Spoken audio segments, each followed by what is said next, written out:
साथियों, आप सभी का इस प्लेटफॉर्म पर स्वागत है।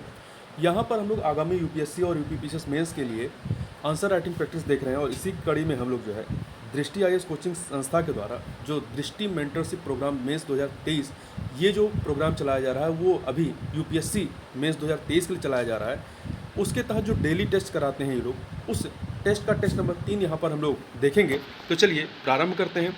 पहला प्रश्न है कि एक राजनीतिक आर्थिक व्यवस्था के रूप में साम्यवाद विफल क्यों हुआ, विश्लेषण करना है 150 शब्दों में।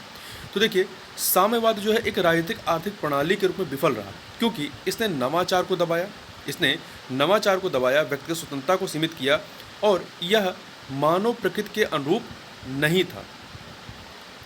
यह एक यूटोपियन आदर्श था जिसे व्यवहार में लागू करना मुश्किल था। यूटोपियन को ही एक तरीके से आदर्श कहा जाता है। तो ये एक प्रकार से आदर्श अवस्था थी जिसे व्यवहार में लागू करना मुश्किल था और अंततः इसने आर्थिक ठहराव, राजनीतिक उत्पीड़न और मानवाधिकारों के हनन को जन्म दिया। इसके विफल होने के कारण क्या थे, विफलताओं के कारणों के देखें पॉइंट वाइज। तो पहला है केंद्रीकृत योजना और अक्षमता का होना। इसने लचीलेपन में बाधा डाली, नवाचार को बाधित किया, दक्षता को हतोत्साहित किया तथा संसाधनों के अप्रभावी आवंटन ने आर्थिक विकास को बाधित किया। दूसरा, प्रोत्साहन और प्रेरणा की कमी। सामूहिक स्वामित्व ने प्रेरणा को कम कर दिया, प्रतिस्पर्धा की कमी रही। सीमित उत्पादकता और सांप्रदायिक लक्ष्यों ने कड़ी मेहनत और उत्कृष्टता के लिए व्यक्तिगत प्रोत्साहन को कम कर दिया। अगला है राजनीतिक स्वतंत्रता और मानवाधिकारों का दमन किया गया। देखिए, दमनात्मक शासन का उभार राजनीतिक स्वतंत्रता, लोकतांत्रिक प्रक्रियाओं और व्यक्तिगत स्वतंत्रता को सीमित करते हुए सामाजिक असंतोष को जन्म दिया। आर्थिक असमानता और बिखराव भी हुआ। यह अक्सर असमानता में परिणित होता है। अभिजात वर्ग विशेषाधिकारों का आनंद लेते हैं जबकि वस्तुओं की कमी से सार्वजनिक संतुष्टि समाप्त हो जाती है। वहीं अगला पॉइंट है बाहरी दबाव और शीत युद्ध की गतिशीलता भी एक कारण थी। तो देखिए, इस दबाव ने साम्यवादी अर्थव्यवस्थाओं को तनाव में डाल दिया जिसमें प्रतिस्पर्धा संसाधनों को विकास से दूर कर रही थी और अलगाव तथा व्यापार बाधाएं आर्थिक अवसरों को सीमित कर रही थी। निष्कर्ष रूप में कह सकते हैं कि साम्यवाद की कठोर संरचना, प्रोत्साहन की कमी और मानवाधिकारों के हनन ने इसकी व्यवहार्यता को कम कर दिया। इसने लोक कल्याणकारी नीतियों की अवधारणा को बढ़ावा दिया। इसकी विफलता व्यक्तिवाद के साथ सामूहिकता को संतुलित करने और खुले समाजों को बढ़ावा देने के महत्व पर प्रकाश डालती है। तो क्या कारण थे, इन कारणों को पॉइंट वाइज याद रखिएगा। केंद्रीकृत योजना और क्षमता, दूसरा है प्रोत्साहन और प्रेरणा की कमी, तीसरा राजनीतिक स्वतंत्रता और मानवाधिकारों का दमन, चौथा है आर्थिक असमानता और बिखराव और पांचवा है बाहरी दबाव और शीत युद्ध की गतिशीलता।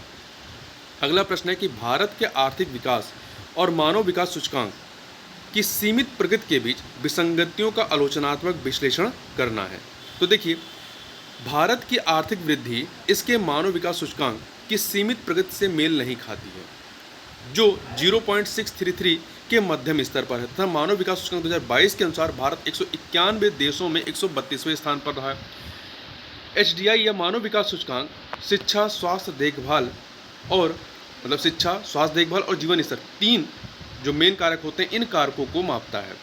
भारत के आर्थिक विकास की बात करें तो देखिए, भारत का आर्थिक विकास बाजार उदारीकरण, विदेशी निवेश और बढ़ते मध्यम वर्ग जैसे कारकों से प्रेरित है। दूसरा, पिछले एक दशक में सकल घरेलू उत्पाद की विकास दर जो औसतन लगभग 7 से 8% प्रतिवर्ष है, ये लगातार उच्च रही है। इस वृद्धि से बुनियादी ढांचे, शहरीकरण और समग्र आय स्तरों में सुधार हुआ है। ठीक है, अब बात करते हैं भारत में मानव विकास की जो चुनौतियां हैं वो क्या हैं। तो देखिए, यहाँ पर चैलेंजेस को बताएगा, 5 चैलेंजेस के बारे में बात की गई है। पहला है इनकम इनक्वालिटी अर्थात आय असमानता। दूसरा है विड्सवर्थ वाइड स्प्रेड पॉवर्टी अर्थात व्यापक गरीबी। तीसरा है health care access and out of pocket expenditure, मतलब स्वास्थ्य देखभाल तक जो पहुंच है और अत्यधिक उस पर जो खर्च हो रहा है।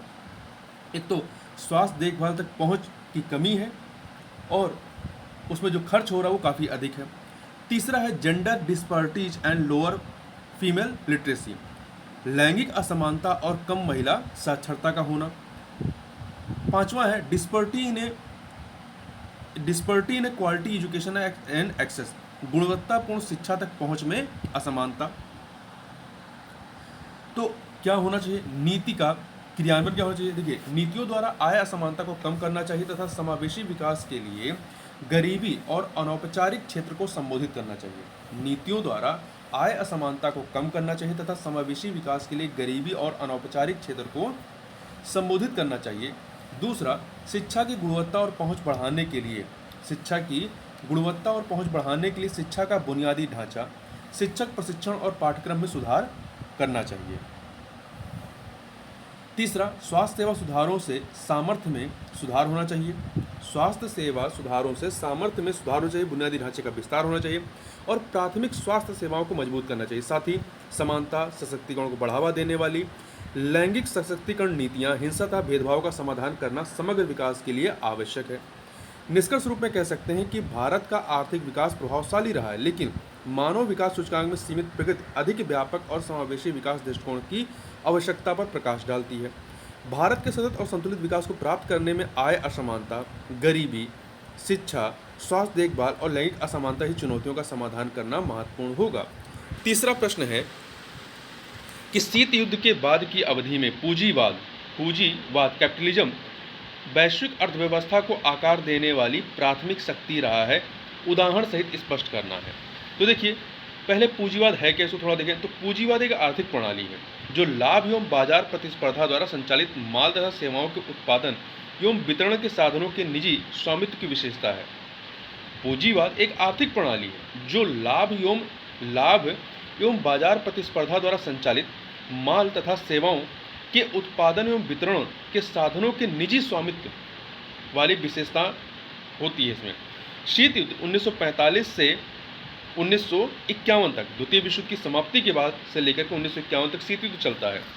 पर तक चलने वाली असंगत प्रणालियों और प्रतिस्पर्धी विचारधाराओं के साथ पूंजीवाद और साम्यवाद के बीच टकराव था।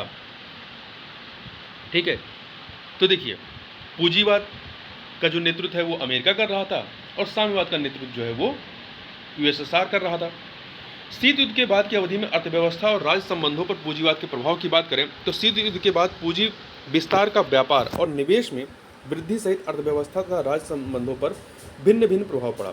शीत युद्ध के बाद पूंजी विस्तार का व्यापार और निवेश में वृद्धि सहित अर्थव्यवस्था तथा राज्य संबंधों पर भिन्न भिन्न प्रभाव पड़ा। दूसरा, साम्यवादी व्यवस्था ब्लॉक बाजार अर्थव्यवस्था में एकीकृत हो गए।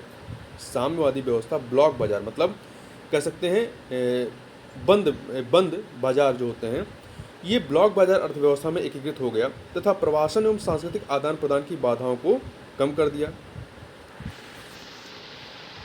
तीसरा, शेयर बाजारों की स्थापना और कार उत्पादन पर ढीले प्रतिबंधों के साथ चीन 1990 के दशक में बाजार आधारित अर्थव्यवस्था की तरफ मुड़ गया था और पूंजीवादी अर्थव्यवस्था ने सोवियत विकास दर को प्रभावी रूप से पीछे छोड़ दिया, जिसका कारण था वैश्विक दूरसंचार का विकास और आर्थिक सुधार।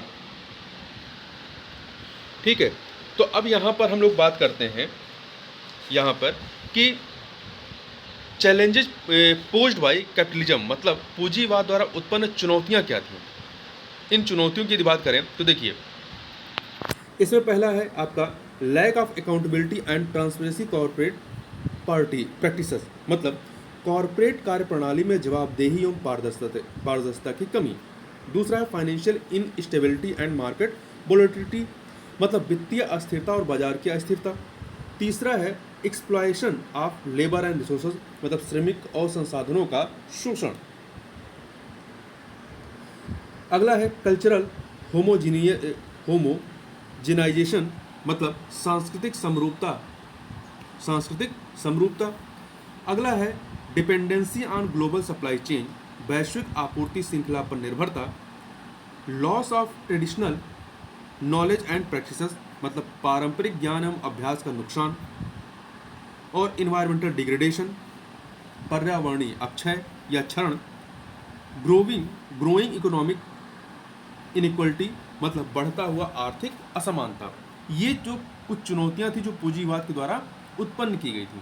ठीक है, तो निष्कर्ष रूप में क्या कहेंगे कि जहां पूंजीवाद ने व्यापार और निवेश को बढ़ाया तो वहीं इसने आर्थिक विषमता, पर्यावरणीय ह्रास, सामाजिक तनाव को भी बढ़ाया। जैसे ही हम वैश्वीकृत अर्थव्यवस्था के लाभों के उपयोग की दिशा में अग्रसर होते हैं, हमें इन महत्वपूर्ण चुनौतियों का समाधान करना होगा।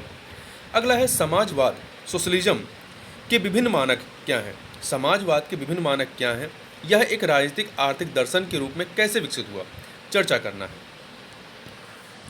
समाजवाद के विभिन्न मानक क्या हैं और यह एक राजनीतिक आर्थिक दर्शन के रूप में कैसे विकसित हुआ। तो देखिए, राजनीतिक आर्थिक दर्शन के रूप में समाजवाद के विकास को विभिन्न पहलुओं के उद्भव के रूप में चिन्हित किया गया है।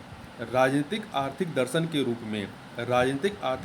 रूप में समाजवाद के विकास को विभिन्न पहलुओं के उद्भव के रूप में चिन्हित किया गया है, जो सामाजिक और आर्थिक असमानता को दूर करने के लिए विशिष्ट दृष्टिकोण प्रदान करता है।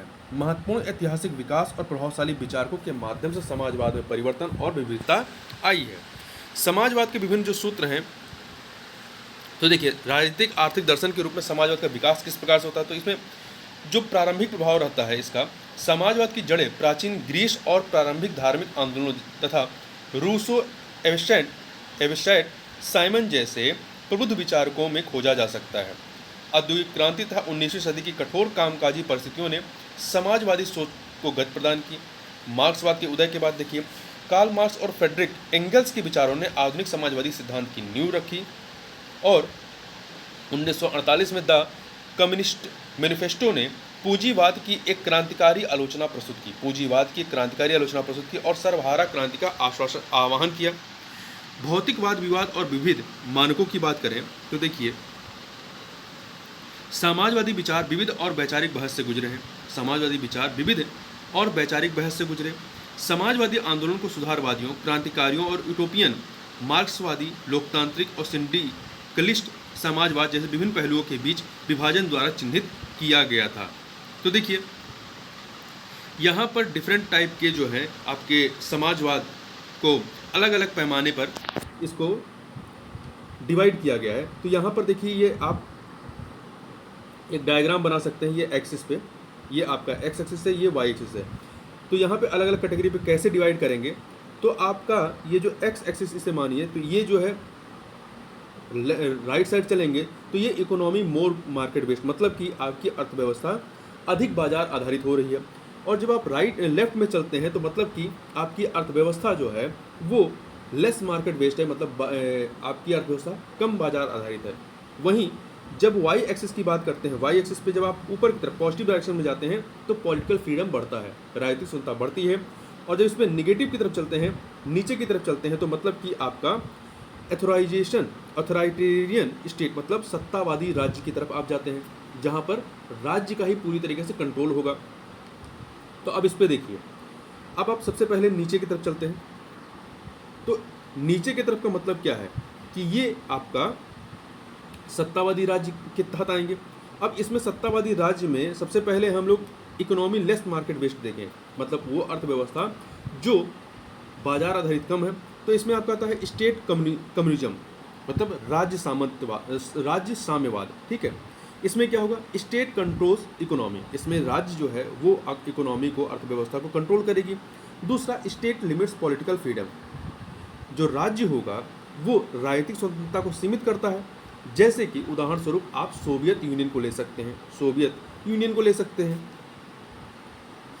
दूसरा, यदि आपकी इकोनॉमी आपके सत्तावादी राज्य तो है, परंतु यहाँ पर अर्थव्यवस्था है वो बाजार पर अधिक आधारित है, तो इसे कहेंगे मार्केट कम्युनिज्म, अर्थात बाजार साम्यवाद।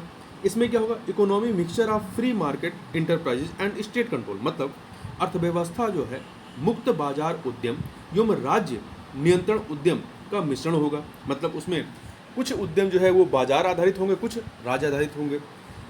दूसरा, इसमें क्या क्वालिटी होगी कि communist party is one party state, यहाँ पर वन पार्टी सिस्टम होगा और वो आपकी पार्टी कौन सी होगी, कम्युनिस्ट पार्टी होगी। जैसे कि उदाहरण के स्वरूप में आप चाइना को ले सकते हैं, चाइना इसका उदाहरण है। अब चलते हैं पॉलिटिकल फ्रीडम वाले क्षेत्र में।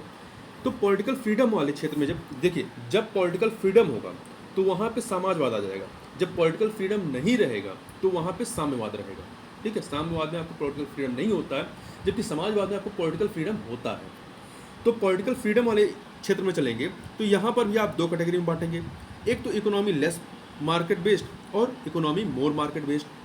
तो इकोनॉमी पॉलिटिकल फ्रीडम है और इकोनॉमी लेस मार्केट बेस्ड है, अर्थव्यवस्था आपकी कम बाजार आधारित है, तो वो हो जाएगा आपका यूटोपियन सोशलिज्म, मतलब काल्पनिक समाजवाद या कह सकते हैं आदर्श समाजवाद। जो आदर्श होता है वो एक तरह से कल्पना ही होती है, वो वास्तविकता में नहीं होती है। तो इसकी क्वालिटी क्या होगी, इसमें लोकल कोऑपरेटिव्स मतलब स्थानीय सहकारी, और दूसरा mixture of social ownership and market forces, सामाजिक स्वामित्व एवं बाजार शक्तियों का मिश्रण होगा इसमें। ठीक है, इसका कोई उदाहरण नहीं है, क्योंकि ये क्या है, ये यूटोपियन सोशलिज्म काल्पनिक समाजवाद है, तो ये धरातल तो उतरा ही नहीं है, तो इसका कोई विदेश उदाहरण नहीं है। अब चलते हैं इकोनॉमी मोर मार्केट बेस्ड। इकोनॉमी मोर मार्केट बेस्ड मतलब अर्थव्यवस्था आपकी बाजार आधारित अधिक है, तो इसमें आपके दो प्रकार के होंगे, एक डेमोक्रेटिक सोशलिज्म होगा और एक सोशल डेमोक्रेटिक होगा। सोशल डेमोक्रेटिक मतलब एक आपका लोकतांत्रिक समाजवाद होगा और दूसरा सामाजिक लोकतंत्र होगा। ठीक है, देखिए जब आपकी इकोनॉमी लेस मार्केट बेस्ड, इसमें भी जो है थोड़ा कम मार्केट बेस होगी, तो वो आपकी डेमोक्रेटिक सोशलिज्म हो जाएगी, और जो उसमें ज़्यादा बढ़ जाएगा तो वो आपका सोशल डेमोक्रेटिक हो जाएगी, सामाजिक लोकतंत्र हो जाएगा। तो सबसे पहले हम लोग डेमोक्रेटिक सोशलिज्म की बात कर लेते हैं, मतलब लोकतांत्रिक समाजवाद की। तो इसकी क्वालिटी क्या होगी या इसके विशेषताएं क्या होगी, स्टेट ऑन सम इंडस्ट्री, मतलब राज्य जो है कुछ उद्योगों को, मतलब कुछ उद्योगों पर राज्य का स्वामित्व होता है। दूसरा प्रोग्रेसिव टैक्स होता है, प्रगतिशील टैक्स होता है, जैसे जैसे आय बढ़ेगी वैसे वैसे आप पे टैक्स रेट बढ़ता जाएगा। तीसरा वेलफेयर स्टेट होता है, कल्याणकारी राज्य की संकल्पना होती है यहाँ पे। और चौथा सपोर्ट फॉर ट्रेड, व्यापार के लिए समर्थन दिया जाता है। तो इसके उदाहरण के रूप में आप भारत को समझ सकते हैं। ठीक है, भारत को ले लीजिए। अब बात करते हैं सोशल डेमोक्रेटिक की, सामाजिक लोकतंत्र की। सामाजिक लोकतंत्र की बात कर लेते हैं, तो इसमें क्या क्या होगा, क्या क्वालिटी होंगी, तो इसमें हार्नेस मार्केट फोर्सेस, मतलब बाजार जो है, जो अर्थव्यवस्था आपकी होगी वो बाजार शक्तियों के अधीन होगी, बाजार शक्तियों के अधीन होगी। दूसरा welfare state and progressive tax, यहाँ पे भी कल्याणकारी राज होगा और प्रगतिशील टैक्स होगा। सपोर्ट फॉर ट्रेड, यहाँ पर भी व्यापार के लिए समर्थन होगा। इसका उदाहरण आप नॉर्डिक कंट्री को देख सकते हैं। नॉर्डिक कंट्री में आपके नॉर्वे है, स्वीडन है, नीदरलैंड है, नीदरलैंड है, डेनमार्क आएगा। ठीक है, नॉर्डिक कंट्री में आपके नॉर्वे है, स्वीडन है, डेनमार्क है, ये सब जो है आपके नॉर्डिक कंट्री हैं। तो ये सामाजिक लोकतंत्र वाले देश हैं, सोशल डेमोक्रेटिक है। तो निष्कर्ष रूप में आप यहाँ पर कह सकते हैं कि समाजवाद का इतिहास विभिन्न पहलुओं के उद्भव को दर्शाता है, जो सामाजिक और आर्थिक न्याय प्राप्त करने पर अद्वितीय दृष्टिकोण प्रदान करता है। आगे बढ़ते हैं, संगठित अपराध एवं आतंकवाद के बीच पारस्परिक संबंधों तथा उनके प्रभावों का वर्णन करें। तो देखिए, संगठित अपराध में लाभ के लिए अवैध गतिविधियों को करने के लिए व्यक्तियों का एक समूह शामिल होता है। संगठित अपराध में लाभ के लिए अवैध गतिविधियों को करने के लिए व्यक्तियों का एक समूह शामिल होता है, जबकि आतंकवाद राजनीतिक या वैचारिक लक्ष्यों को प्राप्त करने के लिए हिंसा और धमकी का उपयोग करते हैं। संगठित अपराध में लाभ के लिए अवैध गतिविधियों को करने के लिए व्यक्तियों का एक समूह होता है। ठीक है, और संगठित अपराध में क्या है, मूल उद्देश्य क्या होता है, लाभ प्राप्त करना। लाभ प्राप्त करना अवैध गतिविधियों के माध्यम से। इसमें राष्ट्रीय सीमाओं से परे जाकर के कार्य किया जाता है, राष्ट्रीय सीमाओं का इसमें ख्याल नहीं होता है। ठीक है, जबकि आतंकवाद राजनीतिक या वैचारिक लक्ष्यों को प्राप्त करने के लिए हिंसा और धमकी का उपयोग करते हैं। तो दोनों में डिफरेंस क्या होता है कि देखिए, संगठित अपराध में हिंसा हो भी सकती है, नहीं भी हो सकती, कोई जरूरी नहीं है कि उसमें हिंसा हुई, परंतु आतंकवाद में हिंसा इंपॉर्टेंट पार्ट, आतंकवाद में हिंसा होगी।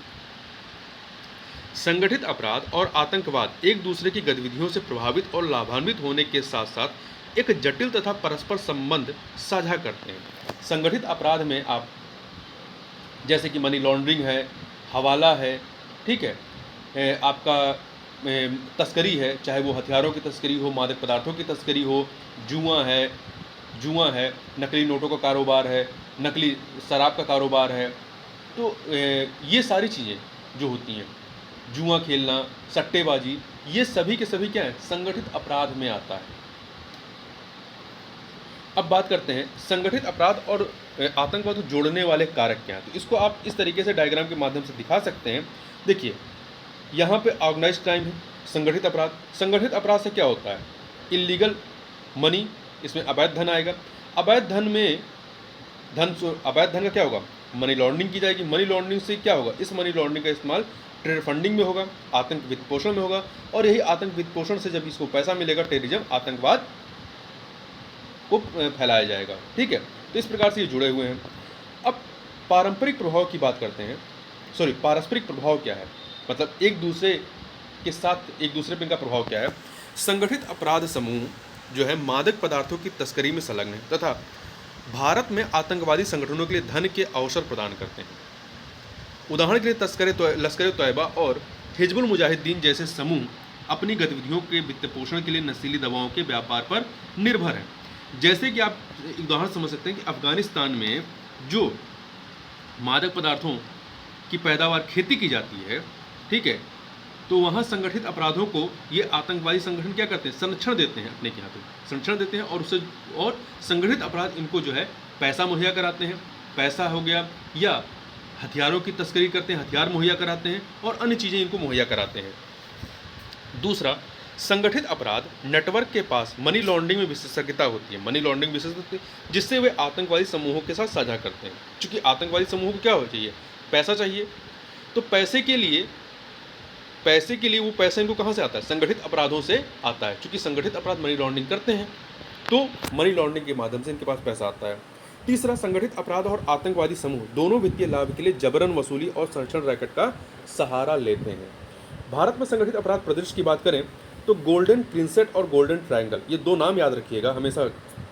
जब भी आतंकवाद हो गया, संगठित अपराध हो गया, तो यहाँ पर इनको या हमारे आंतरिक सुरक्षा की चुनौतियों में, तो इसको आप इस्तेमाल कर सकते हैं, गोल्डन प्रिंसेट और गोल्डन ट्रायंगल।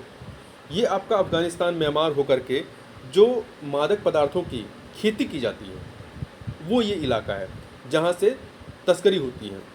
तो गोल्डन प्रिंसेट और गोल्डन ट्रायंगल जैसे ये दवा उत्पादक नहीं है, मादक पदार्थ उत्पादक क्षेत्रों से भारत की निकटता हमेशा चिंता का कारण रही। चूँकि अफगानिस्तान हो गया, म्यांमार हो गया, इसके नज़दीक पड़ता है भारत, तो यहाँ पर भी इसकी तस्करी होती है। दूसरा, पूर्वोत्तर भारत जबरन वसूली, हथियारों की तस्करी, मादक पदार्थों की तस्करी सहित संगठित अपराध से संबंधित चुनौतियों का सामना करता है। तीसरा, जम्मू और कश्मीर संगठित अपराध नेटवर्क के साथ जुड़े सीमा पार आतंकवाद के साथ एक जटिल सुरक्षा स्थिति का अनुभव करता है। अब इसके संबंध में जो भारत के हालिया प्रयास हैं, जो इसको रोकने के लिए जो प्रयास किए गए हैं, उसमें क्या है, भारत ने संगठित अपराध और आतंकवाद से निपटने के लिए यूएपीए जैसे कड़े कानून बनाए हैं, ठीक है। एनआईए की स्थापना की है, 2008 के बाद से। इसने मनी लॉन्ड्रिंग से निपटने के लिए एफआईयू की स्थापना और एफएटीएफ के साथ सहयोग किया है। आप दोनों का फुल फॉर्म जाकर के सर्च कर लीजिएगा। तीसरा है, भारत ने संगठित अपराध और आतंकवाद के बीच संबंध से निपटने के लिए घरेलू और अंतर्राष्ट्रीय स्तर पर खुफिया जानकारी साझा करने के तंत्र में सुधार किया है। Narcotics control bureau drug cartel से जुड़े वित्तीय नेटवर्क को बाधित करने पर ध्यान केंद्रित करता है। भारत संगठित अपराध और आतंकवाद से जुड़े वित्तीय नेटवर्क को बाधित करने के प्रयासों को तेज करता है, जिसमें संपत्तियों को फ्रीज करना और अवैध वित्तीय प्रवाह को ट्रैक करना शामिल है। निष्कर्ष रूप में आप कह सकते हैं कि इन प्रयासों के बावजूद संगठित अपराध भारत और दुनिया भर में एक महत्वपूर्ण चुनौती बना हुआ है। कानून प्रवर्तन क्षमताओं को मजबूत करने, अंतर्राष्ट्रीय सहयोग बढ़ाने और संगठित अपराध में योगदान देने वाले सामाजिक आर्थिक कारकों को संबोधित करने पर निरंतर ध्यान इन खतरों से प्रभावी ढंग से निपटने के लिए महत्वपूर्ण साबित होगा। आगे चलते हैं। अगला प्रश्न है कि संतुलित दृष्टिकोण बनाए रखने के लिए भारत की रणनीतियों पर ध्यान देने के साथ क्षेत्रीय सुरक्षा गतिशीलता पर भारत चीन पाकिस्तान त्रिकोणीय संबंध के निहितार्थों का विश्लेषण करें। देखिए, भारत, चीन और पाकिस्तान एशिया की भू राजनीति में एक प्रमुख रणनीतिक त्रिकोण का गठन करते हैं। वास्तविक नियंत्रण रेखा पर भारत और चीन के बीच और नियंत्रण रेखा पर भारत और चीन के बीच और नियंत्रण रेखा पर भारत और पाकिस्तान के बीच सैन्य टकराव के साथ साथ भारत पाकिस्तान चीन त्रिकोण अनुसुलझे सीमा विवादों के एक जटिल इतिहास में फंस गया है। 1962 में, उदाहरण के स्वरूप आप लिख सकते हैं, 1962 में भारत चीन युद्ध, अक्साई चीन और अरुणाचल प्रदेश पर तथा हाल ही में लद्दाख क्षेत्र में गलवान घाटी संघर्ष, जम्मू और कश्मीर पर पाकिस्तान के साथ सीमा विवाद, जिसके परिणामस्वरूप 1965-71 के भारत पाकिस्तान युद्ध और 1999 का कारगिल संघर्ष शामिल है। क्षेत्रीय सुरक्षा गतिशीलता के लिए निहितार्थ क्या है? तो पहला, सामरिक प्रतियोगिता। देखिए, तीनों राष्ट्रों के बीच परमाणु क्षमता और प्रतिरोध की गतिशीलता है। प्रतिरोध की गतिशीलता है। दोनों दूसरा, हथियारों की दौड़ और क्षेत्र में सैन्य आधुनिकीकरण के प्रयास हैं। सीमा तनाव और संघर्ष की बात करें, भारत चीन और भारत पाकिस्तान सीमाओं पर स्थानीय संघर्षों के बढ़ने की संभावना तथा जोखिम है। और दूसरा, क्षेत्रीय स्थिरता पर प्रभाव और स्पिल ओवर प्रभाव की संभावना है। तीसरा, छद्म युद्ध और आतंकवाद, सीमा पार आतंकवाद के लिए पाकिस्तान का समर्थन और क्षेत्रीय सुरक्षा पर इसका प्रभाव। दूसरा, अंतर्राष्ट्रीय मंचों पर पाकिस्तान को चीन के समर्थन को लेकर भारत की चिंता। ये तो कुछ मुद्दे हैं विवाद के, जहां पे कन्फ्लिक्ट है लोगों इनके तीनों के बीच में। अब बात करते हैं संतुलित दृष्टिकोण बनाए रखने के लिए भारत की रणनीतियां क्या हैं। कूटनीतिक जुड़ाव, पहला है कूटनीतिक जुड़ाव। देखिए, विवादित मुद्दों को हल करने के लिए चीन और पाकिस्तान के द्विपक्षीय और बहुपक्षीय जुड़ाव। ट्रैक टू कूटनीति और विश्वास निर्माण के उपाय करने चाहिए। रक्षा तैयारी में क्षेत्रीय अखंडता की रक्षा के लिए सैन्य क्षमताओं और सीमा और संरचना को मजबूत करना चाहिए। साथ ही निगरानी और प्रतिक्रिया बल को तंत्र को बढ़ाने पर ध्यान देना चाहिए। तीसरा, क्षेत्रीय सहयोग और गठबंधन के क्षेत्र में देखिए, संघीय सहयोग संगठन और ब्रिक्स जैसे क्षेत्रीय मंचों में भागीदारी। देखिए है, यहाँ पर आप ये भी कह सकते हैं, बता सकते हैं कि जो भारत और चीन है, भारत और चीन जो है ये ब्रिक्स के सदस्य हैं। भारत पाकिस्तान जो है दोनों सार्क देशों के सदस्य हैं और तीनों ही जो है संघीय सहयोग संगठन के सदस्य हैं। तो एक प्रकार से ये वैश्विक मंचों पर एक दूसरे के साथ जो है कोऑपरेट करते हैं और करना भी चाहिए। क्षेत्रीय स्थिरता को बढ़ावा देने के लिए समान विचारधारा वाले देशों के साथ साझेदारी को मजबूत करना, जैसे बिम्स्टेक और क्वाड जैसे सुरक्षा समूह। निष्कर्ष रूप में आप बता सकते हैं कि भारत को अतिवादी दृष्टिकोण को त्याग कर चीन और पाकिस्तान के प्रति यथार्थवादी और कूटनीतिक दृष्टिकोण अपनाने की आवश्यकता है। इसे अपने रणनीतिक स्थान का लाभ उठाना चाहिए। भारत को अपने रणनीतिक स्थान का लाभ उठाना चाहिए तथा क्योंकि देखिए भारत क्या है, भारत के एक तरफ चीन है, एक तरफ पाकिस्तान है। दोनों के बीच में, चीन और पाकिस्तान के बीच में अर्थव्यवस्था मतलब व्यापारिक संबंध है। तो भारत जो है इसका रणनीतिक लाभ उठा सकता है। इसे अपने रणनीतिक स्थान का लाभ उठाना चाहिए तथा आर्थिक, क्षेत्रीय, शैक्षिक और सांस्कृतिक सहयोग एवं बहुपक्षीय पहलों में भाग लेने के लिए समान विचारधारा वाले देशों के साथ काम करना चाहिए। आगे चलते हैं, पड़ोसी देशों के साथ अपने संबंधों पर भारत की नेबरहुड फर्स्ट नीति के प्रभाव का मूल्यांकन करें तथा इसके कार्यान्वयन में आने वाली प्रमुख उपलब्धियों, कार्यान्वयन में आने वाली चुनौतियों का विश्लेषण करना और प्रमुख उपलब्धियों को बताना है। देखिए, 2014 में शुरू की गई भारत की नेबरहुड फर्स्ट नीति का उद्देश्य आर्थिक, सामरिक और सांस्कृतिक सहयोग के माध्यम से 2014 में शुरू की गई भारत की नेबरहुड फर्स्ट नीति का उद्देश्य आर्थिक, सामाजिक और सांस्कृतिक सहयोग के माध्यम से अपने पड़ोसी देशों के साथ संबंधों को मजबूत करने को प्राथमिकता देना है। तो एक तरीके से ये हमारी विदेश पॉलिसी का एक मजबूत स्तंभ है, नेबरहुड फर्स्ट पॉलिसी। इसमें जैसे कि भारत, म्यांमार, थाईलैंड त्रिपक्षीय राजमार्ग और Kaladan multi modal transit transport project के उद्घाटन ने भारत और दक्षिण पूर्वी एशियाई देशों के बीच कनेक्टिविटी को मजबूत किया है। भारत म्यांमार थाईलैंड त्रिपक्षीय राजमार्ग और Kaladan multi modal transit transport project के उद्घाटन ने भारत और दक्षिण पूर्व एशियाई देशों के बीच कनेक्टिविटी को मजबूत प्रदान की है। कोविड-19 महामारी के दौरान भारत ने पड़ोसी देशों और अन्य विकासशील देशों को टीकों की आपूर्ति करते हुए वैक्सीन मैत्री पहल शुरू की। पड़ोसी देशों के संबंधों पर प्रभाव देखें तो मुख्य सफलताएं, यदि भूटान के साथ देखें तो मगदेछू जल विद्युत परियोजना के पूरा होने से द्विपक्षीय संबंध मजबूत हुए और भूटान की ऊर्जा सुरक्षा में वृद्धि हुई है। साथ ही आप इसमें ये भी बता सकते हैं कि जो हमारे अपने पड़ोस को लेकर के एक प्राथमिकता है, तो उसमें आप देखेंगे कि भूटान की जो वायु रक्षा की जिम्मेदारी है वो भारतीय वायुसेना पर है।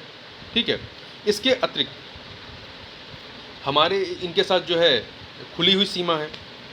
बांग्लादेश के साथ बात करें तो भारत बांग्लादेश मैत्री पाइपलाइन और अंतर्देशीय जल मार्गों की बहाली जैसी कई कनेक्टिविटी परियोजनाओं के उद्घाटन से आर्थिक सहयोग और लोगों के आदान प्रदान को बल मिला है। साथ ही अभी जो है एक नदी समझौता भी हुआ है, आप उसका नाम जो है कमेंट बॉक्स में बता सकते हैं, वो बांग्लादेश के साथ किया गया है। तीसरा, नेपाल मोतिहारी अमेलेखगंज तेल पाइपलाइन के उद्घाटन, बीरगंज में एकीकृत चेकपोस्ट और जयनगर में क्रॉस बॉर्डर रेलवे लाइन ने भारत और नेपाल के बीच कनेक्टिविटी और व्यापार में सुधार किया है। मालदीव ग्रेटर माले कनेक्टिविटी प्रोजेक्ट के हालिया उद्घाटन, जिसमें एक पुल और फेरी टर्मिनल शामिल है, ने मालदीव और भारत के बीच कनेक्टिविटी और आर्थिक सहयोग को मजबूत किया है। इसी प्रकार से श्रीलंका में देखें तो हाल ही में भारत ने आर्थिक संकट की भी श्रीलंका की मदद के लिए वित्तीय सहायता प्रदान की, वित्तीय सहायता भी दी है और अन्य संसाधनों से भी इनकी मतलब श्रीलंका की मदद की गई है। चुनौतियां क्या है? देखिए, चीन का प्रभाव। इस क्षेत्र में चीन के बढ़ते प्रभाव ने भारत की नेबरहुड फर्स्ट नीति को चुनौती दी है, जैसा कि श्रीलंका के हम्बनटोटा बंदरगाह परियोजना में देखा गया है, जहां चीन ने दीर्घकालिक पट्टा हासिल किया था। दूसरा, सीमा विवाद। अनसुलझे सीमा विवाद विशेष रूप से पाकिस्तान और चीन के साथ व्यापक क्षेत्रीय सहयोग में बाधा डालते हैं तथा इन देशों के साथ भारत के संबंधों को तनाव में डालते हैं। चीन के प्रभाव में आप ये भी देख सकते हैं कि जो आपकी चीन के साथ विवाद है, जो BRO जो चीन के द्वारा बनाया जा रहा है, ठीक है, वो एक मुद्दा है। दूसरा आप यहाँ पे आगे थोड़ा देखते हैं। क्षेत्रीय राजनीतिक गतिशीलता की बात करें तो पड़ोसी देशों में राजनीतिक परिवर्तन और आंतरिक गतिशीलता पड़ोसी पहले नीति के तहत पहल की निरंतरता और प्रगति को प्रभावित कर सकती है, जैसा कि नेपाल में राजनीतिक बदलाव के दौरान देखा गया है। पड़ोसी देशों में राजनीतिक परिवर्तन और आंतरिक गतिशीलता पड़ोसी पहले नीति के तहत पहल की निरंतरता और प्रगति को प्रभावित कर सकती है, जैसा कि नेपाल में राजनीतिक बदलाव के दौरान देखा गया है, ठीक है। तो नेपाल से भी हमारे कुछ विवाद रहे हैं। उसी प्रकार से जो हमारे पड़ोसी देश, छोटे पड़ोसी देश हैं, जैसे कि नेपाल हो गया, भूटान हो गया, श्रीलंका हो गए, तो इनके बीच में जो भारत की छवि है वो क्या है? बिग ब्रदर वाली छवि है। तो ये जो बिग ब्रदर की छवि भारत की, ये काफ़ी चुनौतीपूर्ण है, जिसको जो हमारे पड़ोसी देश हैं, छोटे पड़ोसी देश हैं, वो इसको एक नकारात्मक रूप में देखते हैं। भारत अपने आप को बिग ब्रदर नहीं मानता है, परंतु उसकी छवि जो है इन लोगों के बीच, इन देशों के बीच में है, वो बिग ब्रदर वाली है। तो निष्कर्ष रूप में कह सकते हैं कि भारत की पड़ोसी पहले या नेबरहुड फर्स्ट नीति ने कई उपलब्धियां हासिल की, लेकिन इसे चीन के बढ़ते प्रभाव जैसी चुनौतियों का सामना करना पड़ रहा है। साथ ही अन्य चुनौतियां भी हैं, आप उन चुनौतियों को भी जिक्र कर सकते हैं। राजनीतिक जुड़ाव और सक्रिय पहल के माध्यम से इनका समाधान क्षेत्रीय सहयोग को बढ़ा सकता है और साझेदारी को गहरा कर सकता है। अगला प्रश्न है, इथिक्स से संबंधित है। सिविल सेवक के लिए निर्णय लेने और समस्या को सुलझाने में दृष्टिकोण की भूमिका पर चर्चा करें। सिविल सेवक के लिए निर्णय लेने और समस्या को सुलझाने में दृष्टिकोण की भूमिका पर चर्चा करें। व्यक्तियों द्वारा चयनित विकल्पों को अभिवृत्ति किस प्रकार प्रभावित करती है। यहाँ देखिए, जो ऊपर लिखा है, सिविल सेवकों के निर्णय लेने और समस्या को सुलझाने में दृष्टिकोण की भूमिका, यहाँ दृष्टिकोण नहीं होगा, ये आपका एटीट्यूड की बात कर रहे हैं, अवृत्ति की बात कर रहे हैं, ठीक है। दृष्टिकोण की जगह आप एटीट्यूड या अवृत्ति का इस्तेमाल करें। व्यक्तियों द्वारा चयनित विकल्पों को अवृत्ति किस प्रकार प्रभावित करती है, एटीट्यूड किस प्रकार प्रभावित करती है, ये बताना है 250 शब्दों में। देखिए, अवृत्ति जो होती किसी व्यक्ति के सोचने, महसूस करने या किसी चीज़ या किसी के प्रति व्यवहार करने के तरीके को संदर्भित करता है। यह सकारात्मक या नकारात्मक हो सकता है और किसी व्यक्ति के कार्यों निर्णयों को प्रभावित कर सकता है। आप सिंपल भाषा में समझें, अवृत्ति जो होता है किसी भौतिक या मानसिक विषय के पक्ष या विपक्ष में मूल्यांकन करने की एक प्रवृत्ति होती है। ये एक मानसिक प्रवृत्ति है जो मूल्यांकन करती है चीज़ों का, और उसके हिसाब से, उस मूल्यांकन के हिसाब से क्रिया करने को तत्पर रहती है। उसमें एक तत्परता होती है। उस प्रकार कोई ज़रूरी नहीं कि वो ऐसी क्रिया करे ही, परंतु क्रिया करने की एक तत्परता होती है। तो सिंपल सी भाषा में अवृत्ति क्या है? ये मूल्यांकन करने की एक मानसिक प्रवृत्ति है, ठीक है। तो दृष्टिकोण आमतौर पर संज्ञानात्मक दृष्टिकोण नहीं, यहाँ पे हिंदी गलत लिखी गई है, आप यहाँ पे अवृत्ति लिखिए। अवृत्ति जो है आमतौर पर संज्ञानात्मक मतलब विचारों और विश्वासों का, भावात्मक भावनाओं और अनुभूति और व्यवहारिक घटकों के संयोजन से आकार लेता है। तो इस प्रकार से आप ये भी कह सकते हैं कि जो अवृत्ति है वो तीन घटकों का संगठक है। 3 घटकों का संगठक है। ये 3 घटक कौन से हैं? संज्ञानात्मक, भावात्मक और व्यवहारात्मक या क्रियात्मक। तो देखिए, आप इसको ऐसे समझ सकते हैं कि जैसे कोई घटना है, जब किसी आप चीज़ को, विषय या उसको देखते हैं तो उस विषय से आपको कोई सूचनाएं मिलती हैं। आप सिंपल सा उदाहरण ले लीजिए कि आप कहीं पे रोड पे जा रहे हैं, कहीं पे झगड़ा हो रहा है, कोई व्यक्ति किसी को मार रहा है, कोई व्यक्ति किसी को किसी गरीब व्यक्ति को मान लीजिए मार रहा है, तो आप उसको देख करके क्या होगा, आपको सूचनाएं मिलेंगी कि क्या हो रहा है। तो ये जो सूचनाएं आपको मिल रही हैं वो संज्ञानात्मक हो, उन सूचनाओं के द्वारा आपके अंदर एक भावनाएं उत्पन्न होंगी। मान लीजिए कि उसको देख करके आपको दया की भावना आ रही है, सहानुभूति की भावना आ रही है, उसको मारा क्यों जा रहा है, या क्रोध की भावना आ रही है। तो ये भावात्मक पक्ष हुआ, और उस भावात्मक पक्ष के हिसाब से आप क्या करेंगे, एक मूल्यांकन करेंगे कि वो व्यक्ति सही कर रहा है या गलत कर रहा है। तो ये जो होगा ये आपका मूल्यांकन होगा, और उस मूल्यांकन के हिसाब से आप क्या करेंगे, व्यवहार करने के लिए प्रेरित होंगे। कोई ज़रूरी नहीं कि आप क्रिया करें, क्रिया करने के लिए आप प्रेरित होंगे। तो अब आगे चलते हैं, सिविल सेवकों के लिए दृष्टिकोण की भूमिका के प्रमुख पहलू क्या हैं। सिविल सेवकों के लिए दृष्टिकोण नहीं, अवृत्त की भूमिका के प्रमुख पहलू क्या हैं। तो पहला है नैतिक निर्णय लेना। देखिए, नैतिक निर्णय लेने में क्या होना चाहिए, सत्यनिष्ठा, निष्पक्षता और जवाबदेही में निहित नैतिक विकल्प बनाने और जनता के विश्वास को बनाए रखने के लिए सिविल सेवकों का मार्गदर्शन करता है। सत्यनिष्ठा, निष्पक्षता और जवाबदेही में निहित नैतिक विकल्प बनाने और जनता के विश्वास को बनाए रखने के लिए सिविल सेवकों का मार्गदर्शन करता है, जो अवृत्ति है। दूसरा, सेवा उन्मुखीकरण। सकारात्मक और सेवा उन्मुख रवैया सिविल सेवकों को नागरिकों के कल्याण और हितों को प्राथमिकता देने के लिए प्रेरित करता है। समस्या समाधान दृष्टिकोण। सक्रिय और समाधान उन्मुख रवैया सिविल सेवकों को सुधार के अवसरों के रूप में चुनौतियों की पहचान करने और नवीन समाधानों की तलाश करने में सक्षम बनाता है। उदाहरण, संदीप नंदूरी IAS। संदीप नंदूरी का उदाहरण है, जो IAS है, तमिलनाडु में कैफ़े एबल लॉन्च किया। कैफ़े एबल जो विशेष रूप से विकलांग व्यक्तियों द्वारा उनके बीच उद्यमिता को बढ़ावा देने के लिए चलाया जाता है। अगला है सहयोग और टीम वर्क। सकारात्मक दृष्टिकोण सहयोग, सूचना साझाकरण और सामूहिक समस्या समाधान को बढ़ावा देता है। सकारात्मक दृष्टिकोण सहयोग जो है ये सूचना साझाकरण और सामूहिक समस्या समाधान को बढ़ावा देता है। सिविल सेवक व्यापक समाधान खोजने के लिए विभिन्न हितधारकों से इनपुट मांगते हैं। बाधाओं के तहत निर्णय लेना। देखिए, संतुलित और व्यवहारिक रवैया सिविल सेवकों को जटिल परिस्थितियों को नेविगेट करने, कई दृष्टिकोणों पर विचार करने और ऐसे निर्णय लेने में सक्षम बनाता है जो सार्वजनिक हित में सर्वोत्तम सेवा प्रदान करते हैं। अब अवृत्ति विकल्पों को कैसे प्रभावित करता है ये बताना है। अवृत्ति जो है वो विकल्पों को कैसे प्रभावित करता है। तो देखिए, पहला है धारणा। सकारात्मक अवृत्ति किसी स्थिति के सकारात्मक पहलुओं को बढ़ाते हैं, जबकि नकारात्मक अवृत्ति नकारात्मक पहलुओं को उजागर कर सकते हैं। उदाहरण के लिए, सकारात्मक अवृत्ति वाला व्यक्ति गैस सब्सिडी की पहली योजना को लाभकारी मानता है, जबकि नकारात्मक अवृत्ति वाला व्यक्ति इसे राजनीतिक नौटंकी मानता है। दूसरा, मूल्यांकन। सकारात्मक विकल्पों को आकर्षक बनाता है।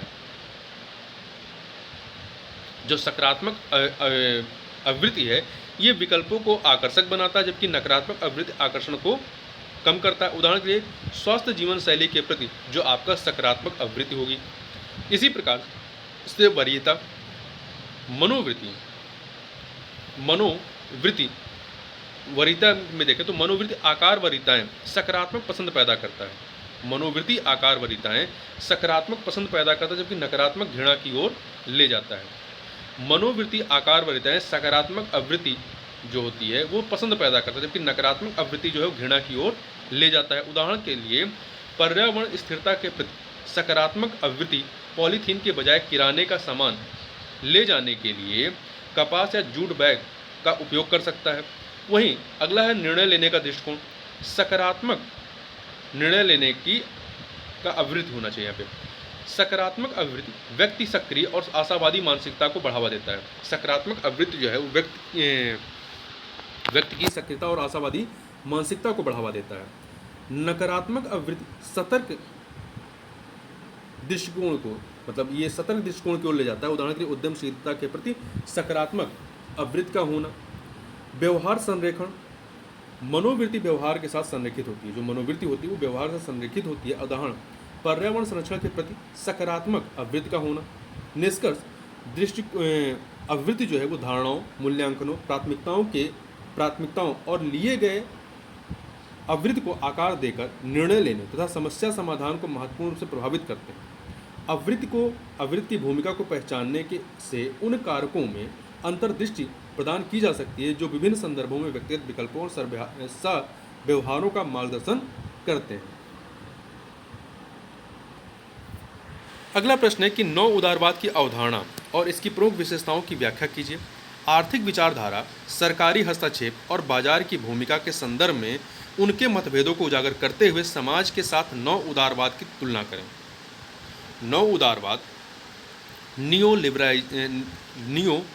लिबरलिज्म। नव उदारवाद की अवधारणा और इसकी प्रमुख विशेषताओं की व्याख्या कीजिए। आर्थिक विचारधारा, सरकारी हस्तक्षेप और बाजार की भूमिका के संदर्भ में उनके मतभेदों को उजागर करते हुए समाजवाद के साथ नव उदारवाद की तुलना करें। देखिए, नव उदारवाद और समाजवाद दो अलग अलग आर्थिक विचारधाराएं हैं जिन्होंने दुनिया भर में आर्थिक परिदृश्य और नीतिगत फैसलों को आकार दिया है। नव उदारवाद 20वीं सदी के अंत में उभरा जो मुक्त बाजारों, सीमित सरकारी हस्तक्षेप और व्यक्तिगत स्वतंत्रता को बढ़ावा देता है। दूसरी ओर समाजवाद उत्पादन और धन के पुनर्वितरण के साधनों के सामूहिक स्वामित्व को वकालत करता है। दूसरी ओर समाजवाद जो है उत्पादन और धन के पुनर्वितरण के साधनों के सामूहिक स्वामित्व की वकालत करता है। नव उदारवाद की प्रमुख विशेषताएं क्या हैं? पहला, मुक्त बाजार पर जोर। नव उदारवाद आर्थिक विकास के मुख्य चालक के रूप में मुक्त बाजार सिद्धांतों पर जोर देता है। यह संसाधनों के आवंटन में प्रतिस्पर्धा, बाजार दक्षता और बाजार की शक्तियों की भूमिका को बढ़ावा देता है। दूसरा, सीमित सरकारी हस्तक्षेप। यह अर्थव्यवस्था में न्यूनतम सरकारी हस्तक्षेप की वकालत करता है। यह बाजार की दक्षता और व्यक्तिगत स्वतंत्रता को बढ़ाने के लिए विनियमन, कम करों या मिनिमम टैक्सेस और राज्य के स्वामित्व वाले उद्यमों के निजीकरण को बढ़ावा देता है। अगला है व्यक्तिवाद और व्यक्तिगत जिम्मेदारी। नव उदारवाद व्यक्तिगत स्वतंत्रता, उद्यमशीलता और व्यक्तिगत जिम्मेदारी को महत्व देता है। यह आत्मनिर्भरता और योग्यता आधारित पुरस्कारों को प्रोत्साहित करता है तथा इस बात पर जोर देता है कि व्यक्तियों को अपने स्वयं के आर्थिक हितों को आगे बढ़ाने के लिए स्वतंत्र होना चाहिए। समाजवाद के साथ तुलना। देखिए, समाजवाद से तुलना करेंगे तो किस आधार पर? पहला, आर्थिक विचारधारा के आधार पर। तो नव उदारवाद बाजारोन्मुख पूंजीवादी व्यवस्था की वकालत करता है जहां निजी स्वामित्व और लाभ अधिकतमकरण आर्थिक गतिविधियों को संचालित करता है। मतलब निजी स्वामित्व और लाभ का अधिकतम, ये आर्थिक गतिविधियों को संचालित करता है। इसके विपरीत समाजवाद उत्पादन के साधनों के सामूहिक स्वामित्व का समर्थन करता है तथा सामाजिक समानता प्राप्त करने के लिए धन और संसाधनों का पुनर्वितरण की बात करता है। दूसरा, सरकार के हस्तक्षेप के स्तर पर। नव उदारवाद सीमित सरकारी हस्तक्षेप को बढ़ावा देता है जिससे बाजार की ताकतें आर्थिक परिणामों को निर्धारित करने की अनुमति देती हैं। जिससे बाजार की ताकतें जो हैं वो आर्थिक परिणामों को निर्धारित करने की अनुमति देती हैं। जबकि समाजवाद संसाधनों के समान वितरण को सुनिश्चित करने एवं सामाजिक असमानताओं को कम करने के लिए महत्वपूर्ण सरकारी हस्तक्षेप तथा योजना की मांग करता है। बाजार की भूमिका के आधार पर नव उदारवाद बाजार को संसाधन आवंटन, मूल्य निर्धारण और आर्थिक विकास के लिए कुशल तंत्र के रूप में देखता है। इसके विपरीत समाजवाद बाजार के प्रभाव को कम करना चाहता है तथा राज्य द्वारा केंद्रीकृत आर्थिक योजना पर जोर देता है। उदाहरण, नव उदारवाद और समाजवाद के। नव उदारवाद में प्रधानमंत्री मार्गरेट थैचर और संयुक्त राज्य अमेरिका के राष्ट्रपति रोनाल्ड रीगन के तहत यूनाइटेड किंगडम की सरकारों द्वारा लागू की गई आर्थिक नीतियां नव उदारवादी सिद्धांतों का उदाहरण है। इन नीतियों में राज्य के स्वामित्व वाले उद्यमों का निजीकरण, उद्योगों को विनियमित करना और कल्याणकारी कार्यक्रमों को कम करना शामिल था। समाजवाद में क्यूबा और वेनेजुएला जैसे देशों ने समाजवादी मॉडल का अनुसरण किया है। उद्योगों के राज्य स्वामित्व, केंद्रीय योजना और आय असमानता को कम करने के लिए धन के पुनर्वितरण पर जोर दिया है। निष्कर्ष रूप में आप कह सकते हैं कि नव उदारवाद और समाजवाद बाजार की भूमिका, सरकारी हस्तक्षेप और धन वितरण पर अलग अलग विचारों के साथ भिन्न भिन्न आर्थिक विचारधाराओं का प्रतिनिधित्व करते हैं।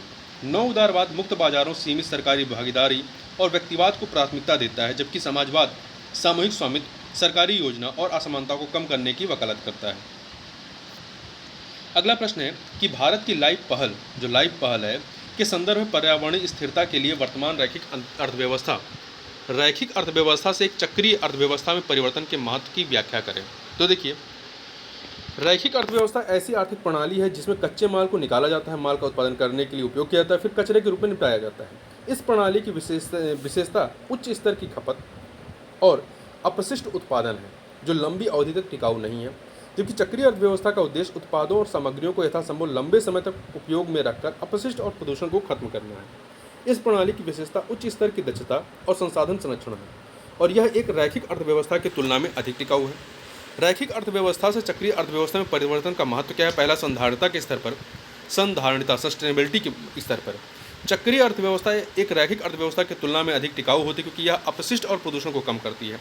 यह महत्वपूर्ण है क्योंकि अपशिष्ट और प्रदूषण पर्यावरण तथा मानव स्वास्थ्य को नुकसान पहुंचा सकते हैं, क्योंकि अपशिष्ट और प्रदूषण जो है ये पर्यावरण तथा मानव स्वास्थ्य को नुकसान पहुंचा सकते हैं। दूसरा, दक्षता के स्तर पर, इफिशियंसी के स्तर पर वृत्ताकार अर्थव्यवस्था एक रैखिक अर्थव्यवस्था की तुलना में अधिक कुशल होती है, क्योंकि यह उत्पादों और सामग्रियों को लंबे समय तक उपयोग में रखती है। इसका अर्थ है कि पर्यावरण से कम संसाधनों को निकालने की आवश्यकता है, जो संसाधनों के संरक्षण और लागत को कम करने में मदद कर सकता है। अगला है नवोन्मेष, इनोवेशन के स्तर पर। चक्रीय अर्थव्यवस्था नए उत्पादों और सेवाओं में नव परिवर्तन को जन्म दे सकती है। ऐसा इसलिए क्योंकि व्यवसायों को उत्पादों और सामग्रियों को अधिक समय तक उपयोग में रखने के लिए नए तरीकों को खोजने की आवश्यकता है। इससे नई तकनीक और व्यवसाय मॉडल का विकास हो सकता है, जो अधिक टिकाऊ अर्थव्यवस्था बनाने में मदद कर सकते हैं। भारत की लाइफ पहल के बारे में बात करें तो भारत ने लाइफ का फुल फॉर्म है लाइफ स्टाइल फॉर एनवायरनमेंट पहल शुरू की, जिसका उद्देश्य भारत में चक्रीय अर्थव्यवस्था को बढ़ावा देना है। लाइफ पहल में कई नीतियां और कार्यक्रम शामिल हैं जो कचरे को कम करने, रिसाइकलिंग को बढ़ावा देने और व्यवसायों को परिपत्र व्यापार मॉडल अपनाने के लिए प्रोत्साहित करने के लिए डिजाइन किए गए हैं। लाइफ पहल टिकाऊ भारत की दिशा में एक महत्वपूर्ण कदम है। भारत एक चक्रीय अर्थव्यवस्था में कैसे परिवर्तित हो रहा है, इसके कुछ उदाहरण हैं। सरकार ने कई शहरों में सिंगल यूज प्लास्टिक बैग पर प्रतिबंध लगा दिया है। सरकार निर्माण में पुनर्नवीनीकरण सामग्री के उपयोग को बढ़ावा दे रही है। व्यवसाय परिपत्र व्यापार मॉडल को अपनाना शुरू कर रहे हैं। जो व्यवसाय हैं वो परिपत्र व्यापार मॉडल को अपनाना शुरू कर रहे हैं, जैसे उत्पादों को बेचने के बजाय पट्टे पर देना। निष्कर्ष रूप में कह सकते हैं कि पर्यावरणीय स्थिरता के लिए रैखिक अर्थव्यवस्था से चक्रीय अर्थव्यवस्था में परिवर्तन आवश्यक है। चक्रीय अर्थव्यवस्था अपशिष्ट और प्रदूषण को कम करने, संसाधनों के संरक्षण और नए रोजगार सृजित करने में मदद कर सकती है। भारत की लाइफ पहल एक स्थायी अर्थव्यवस्था की दिशा में एक महत्वपूर्ण कदम है। तो इस प्रकार से इस वीडियो में बस इतना ही। मिलते हैं नेक्स्ट वीडियो में, तब तक के लिए बहुत बहुत धन्यवाद।